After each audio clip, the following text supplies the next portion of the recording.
الرجيم بسم الله الرحمن الرحيم فنادته الملائكة وهو قائم يصلي في المحراب أن الله يبشرك بيحيى مصدقا بكلمة من الله وسيدا وحسورا ونبيا من الصالحين.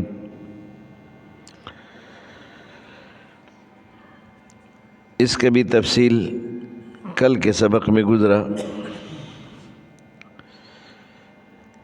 حضرت زکریا علیہ السلام اللہ کے نبی ہے، اللہ کی ذات پر پکا یقین اور ایمان ہے. جب حضرت زکریا علیہ السلام نے بے موسم میوے دیکھے تو دل میں خیال آیا کہ بے موسم اولاد بھی تو مل سکتے، اور اللہ سے دعا کی ہے. فرشتے ان کے پاس آئے، جبریل.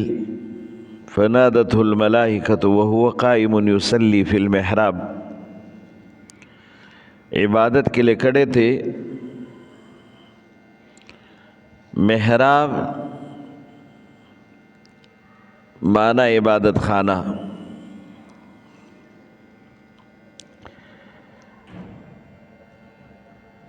اور فرشتے نے کہا ان اللہ یبشرک بیحییٰ، اللہ کی طرف سے ہم بشارت لے کر آئے کہ اللہ آپ کو یحییٰ بیٹا دینے والا ہے جس کا نام یحییٰ ہوگا. مصدقاً بکلمۃ من اللہ،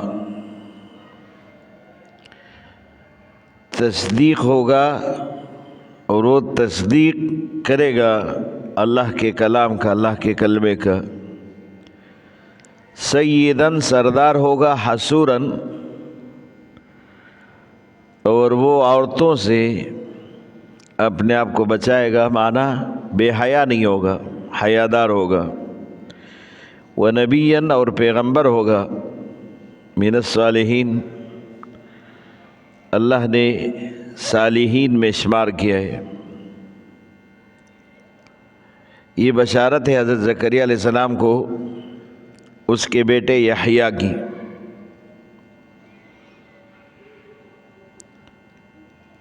تو جب فرشتے نے یہ بشارت سنائی، زکریا علیہ السلام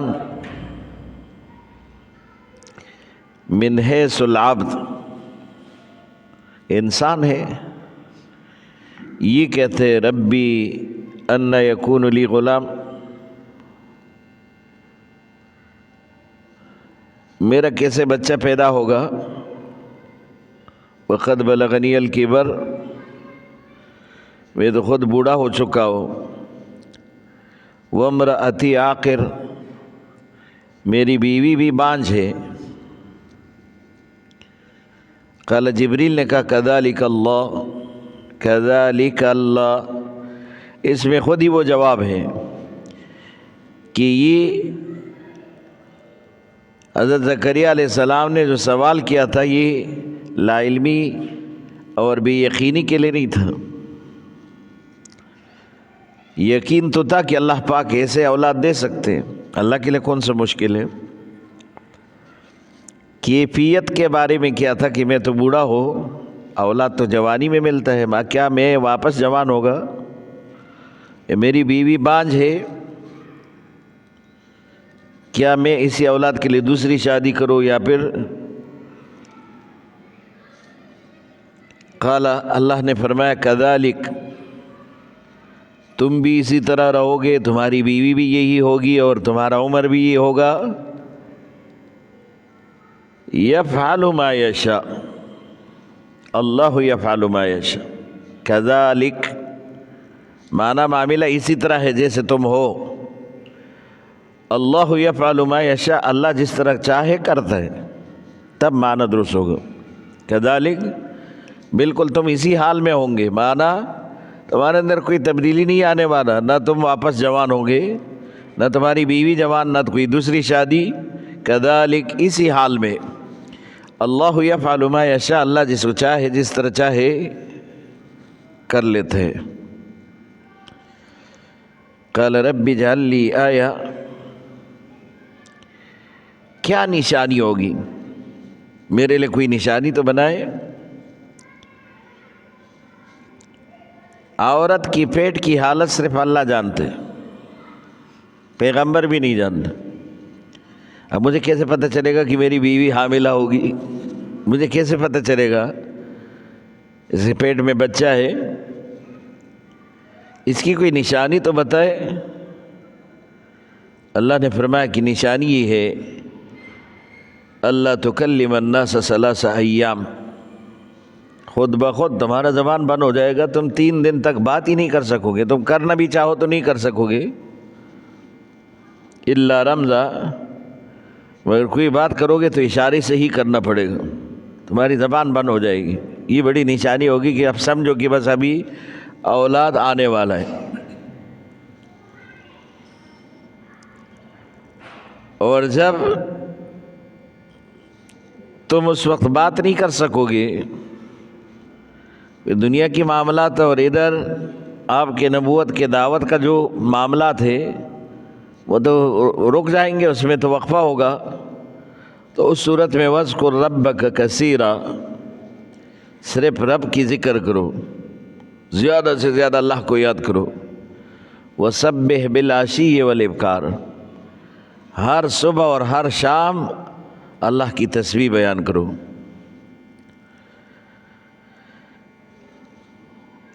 یہ چپ کا روزہ ہے۔ اب 3 دن یہاں آیا، دوسری جگہ پر 3 راتیں، تو معنی 3 دن اور 3 راتیں دونوں ہیں، 3 دن 3 راتیں، تم بات نہیں کر سکو گے۔ اور یا یہ کہ اگر بات تم کر بھی سکتے ہو تو 3 دن 3 رات تمہارا چپ کا روزہ ہوگا، تم جو ہے اس میں بالکل خاموشی کرو گے، جب تمہیں اللہ کہیں گے تو اس وقت سے تم خاموشی کرو، کوئی بات نہیں کرو، الا رمزا، مگر اشارے سے کرو۔ اشارہ بھی کسی انسان کے کلام کا دوسرا حصہ ہے۔ جب کوئی آدمی اپنی زبان سے کسی کو نہیں سمجھا سکتا پھر اشارے سے سمجھاتے ہیں، جو بات نہیں کر سکتا وہ سب اشاروں سے کرتے، جو گونگے ہیں وہ بات ہی نہیں کر سکتے وہ اشاروں سے سمجھاتے ہیں۔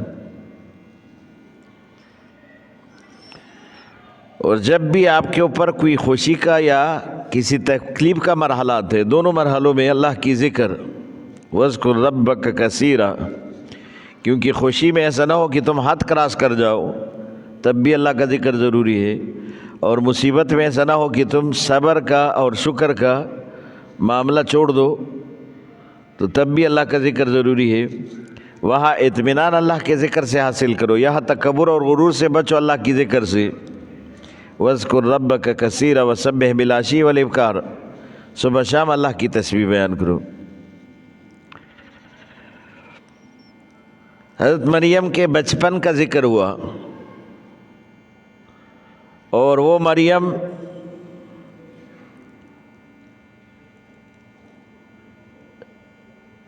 اس کی ذمہ داری، اس کی کفالت حضرت زکریا علیہ السلام کے ہاں سپرد کی گئی۔ مریم اس حال میں جوان ہو گئی، جیسے کل کے سبق میں ہم نے فَتَقَبَّلَهَا رَبُّهَا بِقَبُولٍ حَسَنٍ وَأَنبَتَهَا نَبَاتًا حَسَنًا، بڑی جلدی جو ہے اس اللہ نے نشو و نما میں اس کے جسمانی ساخت میں اضافہ کیا اور بڑی جلدی بڑی ہو گئی۔ یہاں سے اس کی جوانی کا ذکر ہے۔ وَإِذْ قَالَتِ الْمَلَائِكَةُ يَا مَرْيَمُ،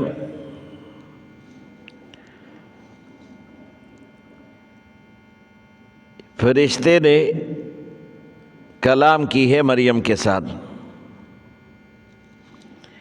انسان کی صورت میں فرشتہ آیا۔ مریم کو یہ کہا یا مریم ان اللہ اصطفاکی، اللہ نے تجھے پسند کیا ہے، وطہرکی، اللہ نے تجھے پاک کر دیا ہر قسم کی خامی اور ہر قسم کی غلط خیالات اور اسی طرح گناہ سے، واصطفیٰ کی علی نساء العالمین، عالم کے تمام عورتوں پر اللہ نے آپ کو فضیلت دی ہے۔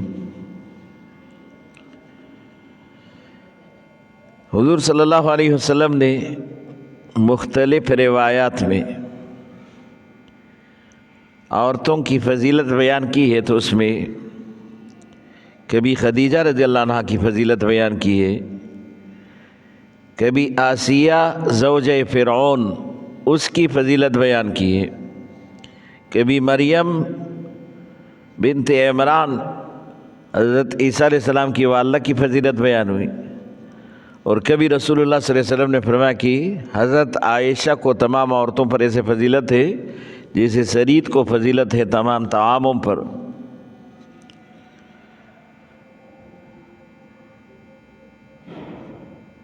حضور صلی اللہ علیہ وسلم نے فرمایا کہ 4 عورتیں خاص طور پر بڑے درجے کے ہیں، حضرت مریم ہے بنت عمران، ام عیسیٰ، حضرت خدیجہ رضی اللہ عنہا زوج رسول، حضرت فاطمہ رضی اللہ عنہا حضور صلی اللہ علیہ وسلم کی بیٹی، اور حضرت آسیہ زوج فرعون، اور حضرت عائشہ امہات المؤمنین میں بہت بڑے مقام رکھنے والی، مرتبہ اور مقام اللہ نے دیا ہے۔ ان تمام عورتوں کی اپنی اپنی جگہ پر فضیلت ہے۔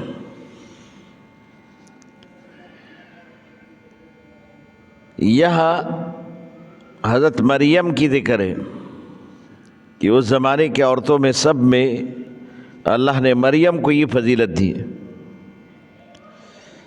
اور کہا یا مریم اقنتی لربک، فرشتوں نے کہا کہ اب تم اللہ کی تابعدار بن جاؤ، واسجدی وارکعی مع الراکعین، سجدہ بھی کرو رکوع بھی کرو، مع الراکعین رکوع کرنے والوں کے ساتھ، معنی جماعت کے ساتھ نماز۔ حضور صلی اللہ علیہ وسلم کے دور میں بھی عورتیں مسجد میں آتی تھیں نماز پڑھنے کے لیے۔ حضرت عمر رضی اللہ عنہ کے زمانے میں عورتوں کو منع کیا گیا کہ مسجد میں نہ آئے، وہی فتنے کی خاطر۔ اب بھی اگر فتنہ نہ ہو تو عورت کا مسجد میں نماز ممنوع نہیں ہے، لیکن چونکہ فتنہ ہے، عورت خود ہی فتنہ ہے، اور پھر اس زمانے میں لوگوں کے خیالات اس زمانے میں جس میں رسول اللہ اور صحابہ تھے، یہ تو زمین آسمان کا فرق ہے، اتنے جو ہے بگڑ چکے۔ اس لیے اس دور میں خاص طور پر عورتوں کو اپنے گھر میں نماز پڑھنے کا حکم ہے کہ گھر میں نماز پڑھو، مسجد میں نہ آئے،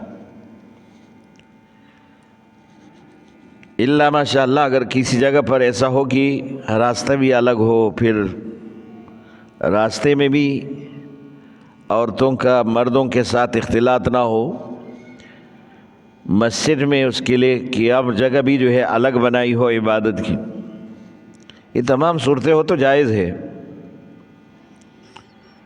لیکن حضرت عمر رضی اللہ عنہ نے سختی سے منع کیا تھا کہ یہ صورتیں ناممکن ہو جاتے، اس لیے عورتوں کو گھر میں ہی نماز پڑھنے کا حکم، تم گھر میں نماز پڑھو، اللہ کی عبادت کرو، تمہیں وہی ثواب ملے گا، کیونکہ بیچ میں عذر ہے، عذر کی وجہ سے ثواب نہیں ختم ہوتا۔ مریم کو حکم ملا قنوتی لربک، اللہ کی اطاعت کرو، اللہ کے سامنے سجدہ کرو، اللہ کے لیے رکوع کرو مع الراکعین، باقی نماز پڑھنے والوں کے ساتھ۔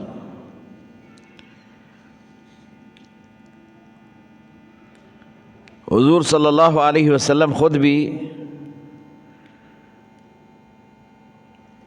نماز کا اتنا اہتمام کرتے تھے، اتنا زیادہ، کیونکہ محتم بشان عبادت ہے،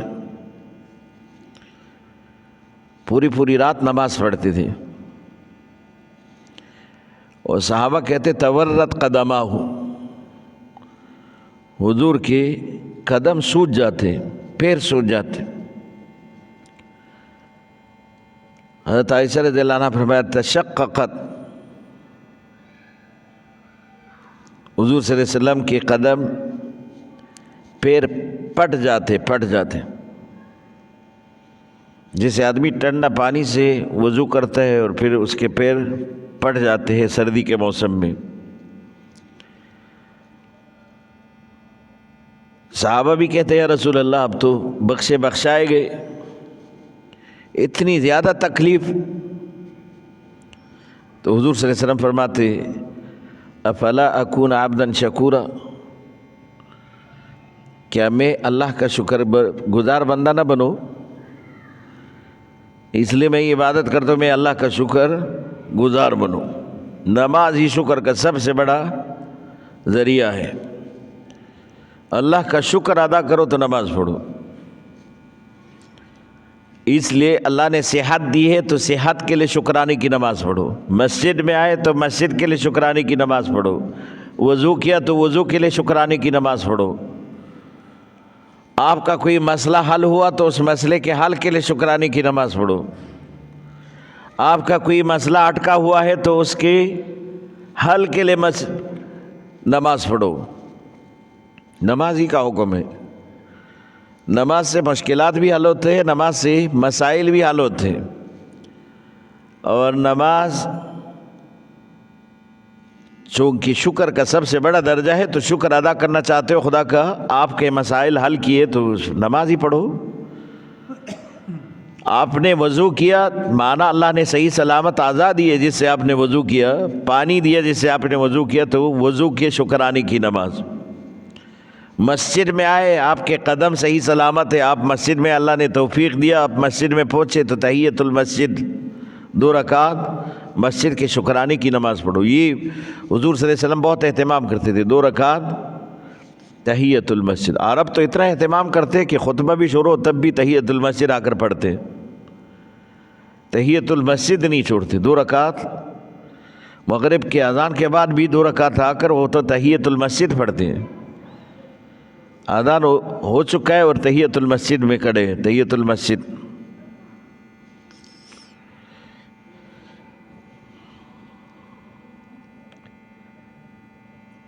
یا مریم اقنتی لربک واسجدی وارکعی مع الراکعین ذلک من انباء الغیب، یہ غیب کی خبر ہے، نوحیہ الیک، ہم بدر وحی آپ کو بتا رہے ہیں۔ تو کیا کوئی عورت بھی پیغمبر بنی ہے؟ اللہ کی طرف سے کوئی مرسل عورت بھی ہے جسے ہم کہتے ہیں مریم علیہ السلام، حوا علیہ السلام۔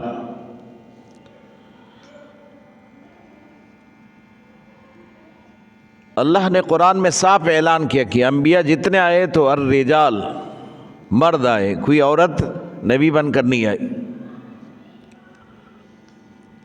تو یہاں جو وحی کا معاملہ ہے کہ مریم کو وحی ملی، تو قرآن میں شہد کے مکھی کے لیے بھی لفظ استعمال ہوا کہ ہم نے اس کو وحی بھیجی۔ یہ وحی بمعنی القاء ہے۔ وحی کے بھی اقسام ہے، یہ وحی جو القاء ہے، اللہ نے فرشتے کو بھیجا انسان کی شکل میں، اور وہ مریم کو اللہ کا حکم سنا رہے۔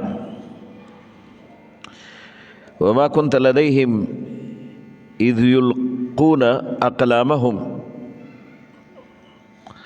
محمد رسول اللہ صلی اللہ علیہ وسلم کو خطاب ہے. آپ تو نہیں تھے اس وقت کی جب وہ لوگ اپنے قلم ڈال رہے تھے پانی میں قرآن اندازی کے لیے. ایہم یکفل مریم، ایہم یکفل مریم کی کون مریم کی ذمہ دار، کفالت کون کرے، کون ذمہ دار ہو جائے. لفظ کفیل یہاں سے نکلا، کفال. وما كنت لديهم اذ يختصمون، اور آپ تھے نہیں اس وقت جب یہ لوگ جھگڑ رہے تھے اس بارے میں. 29 افراد تھے بیت المقدس کے اس کمیٹی میں، سب جھگڑ رہے تھے. ہر کوئی چاہ رہا تھا کہ یہ جو نظر ہے مریم بنت عمران کی صورت میں، ہر کوئی چاہتا کہ میں اسی کا کفیل بنوں اور میں ہی ذمہ دار ہوں، تربیت اور پرورش میرے ہاتھ میں ہو جائے.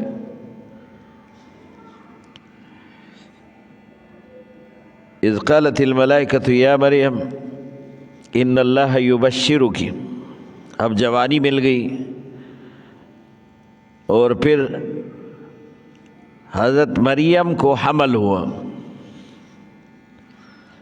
حضرت آدم مٹی سے بنے، نہ ماں ہے نہ باپ ہے، نہ پہلے کوئی صورت انسان کی کوئی صورت، کوئی ڈھانچہ موجود ہی نہیں تھا. حضرت حوا پیدا ہوئی تو نہ حوا کے لیے ماں اور نہ صورت حمل. حضرت آدم کے پسلی سے اللہ پاک نے نکالا. اور حضرت عیسیٰ علیہ السلام پیدا ہوئے تو ماں ہے، حمل کی صورت بھی ہے لیکن باپ نہیں. اللہ نے فرشتے کو حکم دیا پھونک دو، یہ حمل کی صورت میں پھونکا گیا.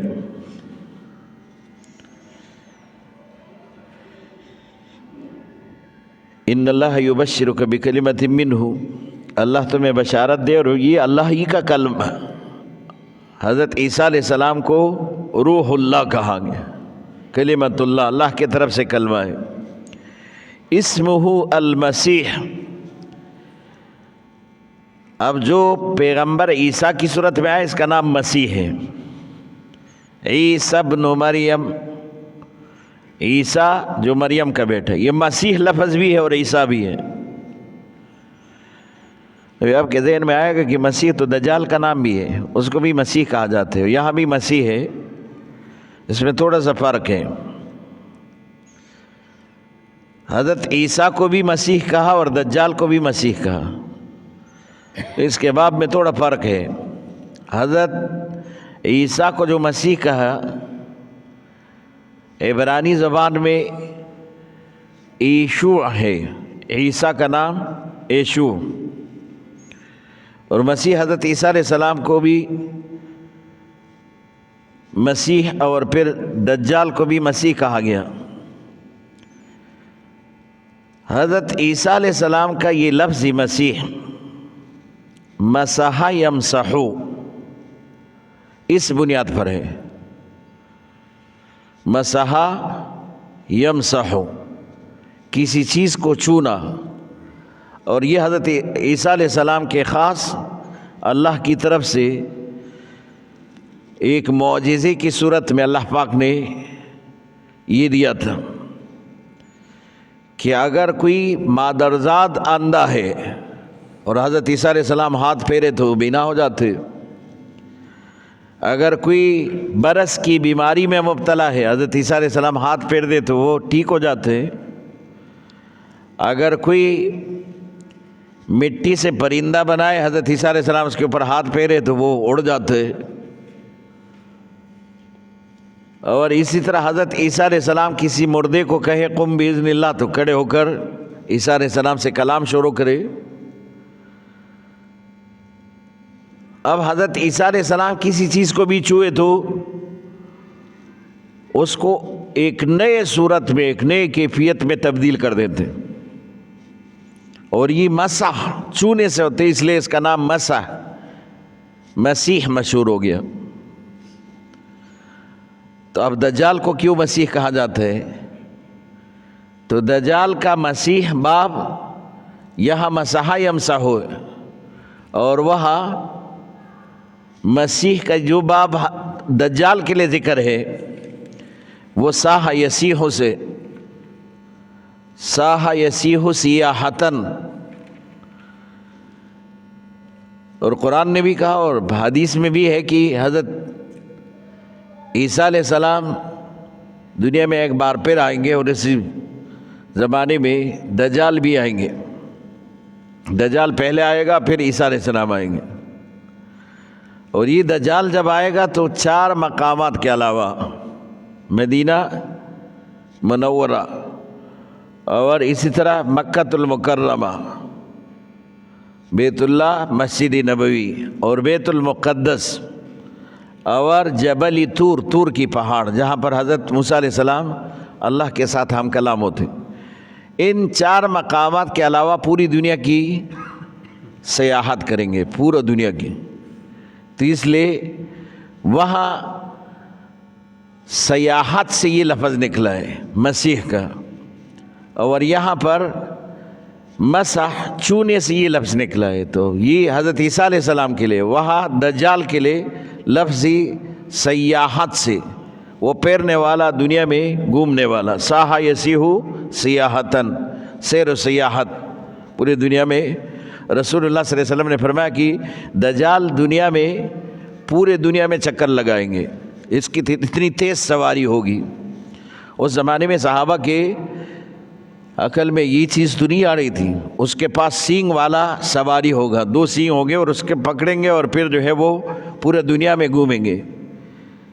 اب آج کل تو جہاز ہے، اس میں آدمی بیٹھ جاتے ہیں اور پھر جو ہے وہ اتنے تیز رفتار جہاز بنائے گئے، پورے دنیا کا سیر کرتے۔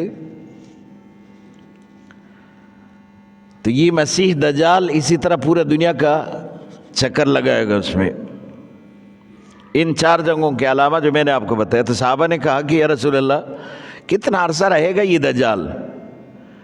حضور نے فرمایا صرف 40 دن۔ صحابہ خوش ہو کہ 40 دن تو کم ہے، پھر تو کوئی مسئلہ نہیں، 40 دن تو آدمی برداشت کر لیتا ہے۔ تو حضور نے فرمایا کہ اس 40 دن میں پہلا دن 1 سال کے برابر ہوگا، پہلا دن پورا 1 سال کے برابر، پھر دوسرا دن پورا 1 ہفتے، 1 مہینے کا برابر ہوگا، اور تیسرا دن پھر 1 ہفتے کا برابر ہوگا، چوتھا دن پھر عام دنوں کی طرح ہوگا، یعنی یہ 27 دن پھر عام ہوں گے، 37 دن پھر عام دنوں کی طرح ہوں گے۔ لیکن یہ جو 3 دن ہے تو اس میں آپ اندازہ کریں، پہلا دن 1 سال کے برابر، دوسرا دن 1 ماہ، تو 1 سال، 1 ماہ، 1 ہفتہ اور 37 دن، یہ دجال کی پورا مدت ہے۔ دنیا میں دجال زندہ رہے گا تو 1 سال، 1 ماہ، 1 ہفتہ اور پھر 37 دن، 37 پورا دن، یہ دجال کی مدت ہے۔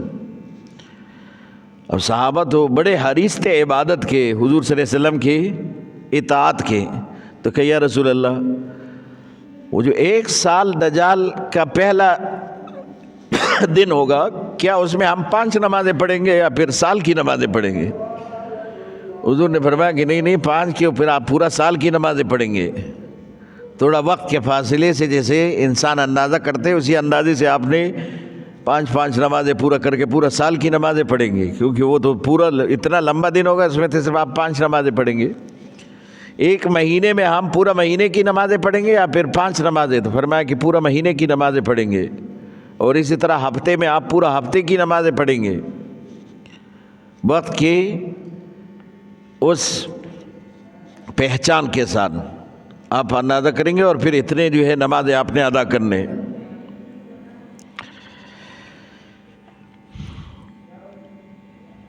اذ قالت الملائکۃ یا مریم ان اللہ یبشرک، اللہ تجھے بشارت دے رہے بکلمۃ، اس کلمہ کے ساتھ، منہ اپنی طرف سے، اسمہ المسیح، جس کا نام مسیح ہے، یہ کلمہ ہے اللہ کی طرف سے القاء کیا گیا، ڈالا گیا، عیسیٰ ابن مریم جو عیسیٰ ہے مریم کا بیٹا، مسیح بھی ہے اور عیسیٰ ابن، میں نے آپ کو کہا کہ مسیح وہ مسیح الدجال ہے اور یہ مسیح عیسیٰ ابن مریم ہے، اس میں یہ فرق۔ وہ مسیح اس کا نام بھی مسیح ہے دجال کا، لیکن مسیح دجال اور یہاں مسیح عیسیٰ ابن مریم۔ اور فرق میں نے آپ کو بتایا کہ مسیح وہ ساہ یسیح سیاحتن سے، کیونکہ وہ دنیا میں گھومے گا تو سیاحت کے باب سے پورا اس کا نام مسیح مشہور ہو گیا۔ اور یہاں مسح یمسح، یعنی حضرت عیسیٰ علیہ السلام کے لیے یہ باب، کیونکہ وہ ہاتھ لگاتے تھے تو چھونے سے ہیئت اور کیفیت بدل جاتا، اندھا جو ہے وہ دیکھنے لگ جاتا، اور اسی طرح برس کی بیمار وہ ٹھیک ہو جاتا، جس کو برس کی بیماری ہو جاتی۔ تو حضرت عیسیٰ علیہ السلام کے اس چونے سے اس کی زندگی بدل جاتی، اس لیے مسح یمسح، اس سے مسیح کا لفظ نکلا کہ مسیح عیسیٰ ابن مریم۔ اور وہاں چونکہ دجال پورے دنیا کی سیاحت کریں گے، ہر جگہ جائیں گے، ہر جگہ گھومیں گے، اور گویا کہ اس کے یہ جو پورا مدت ہے 1 سال 1 مہینہ 1 ہفتہ اور 37 دن دجال کی پورا زندگی ہے، اس میں وہ 1 دن بھی بیٹھے گا نہیں بلکہ گھومے گا پورا دنیا میں۔ اب جب وہ پورا دنیا میں تو یہ ایک سیاحت ہے اس کے لیے، تو اس کا لفظ بھی اسی سیاحت سے مسیح نکلا ہے کہ مسیح الدجال۔ وجیہا فی الدنیا والآخرہ، دنیا میں بھی اللہ پاک نے اس کو وجیح بنایا، بڑے مرتبے والا وجیح۔ منگ پختو کی ورته مخوریز یو دا پلانې سره ډېر مخوریز دی، د مخې خلق حیا کی دا مخوریز دی، وجیح مخوریز معنی دا فی الدنیا والآخرہ ومن المقربین، اللہ کے بڑے قریب بندوں میں سے حضرت عیسیٰ علیہ السلام ہے۔